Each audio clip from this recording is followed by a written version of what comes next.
So my name is Dido Bala, and I'm a mindfulness trainer. But my journey began as a teacher. And I realized that teaching kids how to be strong students, having the best test scores, was never really enough for them to feel completely fulfilled in my classroom. They would come outside of the class and into the class with a baggage that they couldn't control. So when things happened to them outside of school that were negative, they would be affected in my class as well. So I started thinking about the best way to change that. And I started doing some research, learning about how the brain works. And when I got into my master's program from Johns Hopkins University, I learned about brain targeted teaching. And with that, I realized that the classroom environment, the colors in the room, the smell in the room, the way the desks are organized, the scent, the music background playing, all those things affect the holistic child.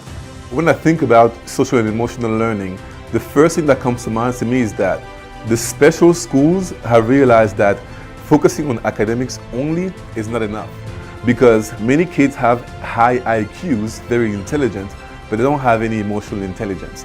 And a school like this one has realized that focusing on academics and emotional intelligence is extremely important.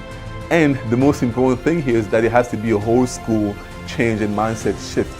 And I can witness that here because the leadership team was willing to bring me here to spend a whole day with the staff and train them on how they can care for their academics and the grades, but also the whole child. Meaning that a kid is not just a learner or a whole person. If you take care of them holistically, everything else is going to be okay. Today then, when I came to see how it looks like in the classrooms, I was impressed because I saw kids from KG to 1, KG 2, and elementary school who were focusing on breathing, using mindfulness to calm themselves and regulate their emotions. And the most powerful thing I saw today is this. In one class in elementary school, there was a corner where kids can go when they feel a little overwhelmed, or a corner that was called a conflict resolution corner. This is where kids knew that if there's a problem, they can stop everything and they can go there, and there are many options they can choose to calm themselves down. And I know for a fact that doing those things elevates the academics as well.